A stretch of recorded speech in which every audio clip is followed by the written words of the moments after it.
Magandang umaga, tanghali at hapon sa inyong lahat. Lalo-lalo na sa mga OFW dyan sa Saudi Arabia. Diyan po ako nang galing sa Saudi Arabia, sa Dammam. Sana ay patuloy nyo akong subaybayan dyan. Ito na po ang balita rito sa Pilipinas. Si Digong nagkalat. Pagkatapos si Ferdinand Marcos ang naglinis. Ito'y tungkol sa sahab ng mga pogo, mga krimen, ang mga nangyayari dito sa Pilipinas. Yan, mga kagagawa ni Duterte, ni Demonyong Duterte, sa mga kanyang pinagkakalat. Pagkatapos ang mga Marcoses, ang mga administrasyon ng Marcos ang naglilinis. Ano ba yan? Mga pinagkakalat ni Digong. Grabe! Sa Pogo. Yung Pogo sa Bangbang, Tarlac. Puro mga sindikato. Tapos meron pang nadiskubre dito sa Porac, Pampanga. Naku, ang daming nahuli. Kagagawanan to ni Digong, kasalanan to ni Digong. Puro mga pinapasok niya ang mga Chinese dito sa Pilipinas. Kaya yan, puro krimen ang nangyayari sa ating bayan. Yan.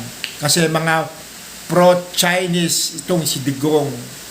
Naku, lalo-lalo na si Robin Padilla. Wala rin siyang pakialam bilang senador, public servant. Puro ang tinitira niya si Marcos at nakikiusap pa siya sa Chinese na siya raw ang nakikiusap sa Chinese na para sa Philippines, West Philippine Sea. Ano ba yan?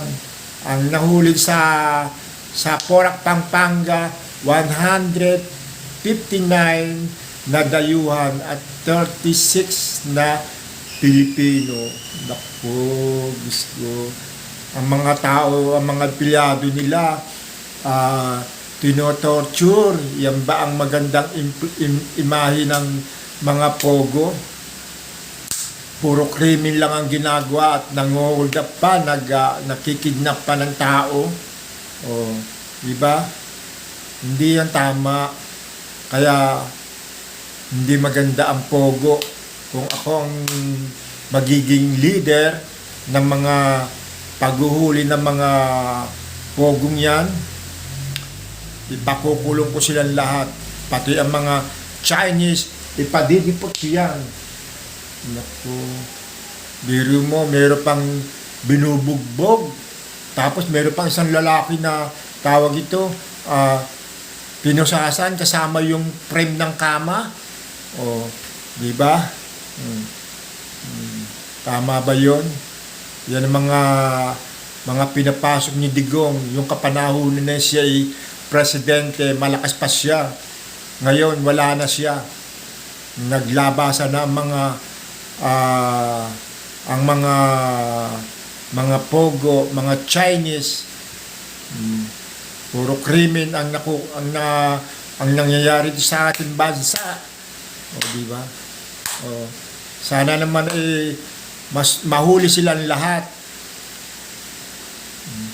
Biro mo, tinorture. Pagkatapos, mayroon pang blackay dito, binalakay, sinusuntok, hinahataw ng stick na bakal. Yung mga bahay, binubugbog. Mayroon pang namatay. Diba? Sige po, maraming salamat po. Hanggang dito na lang po, bye-bye.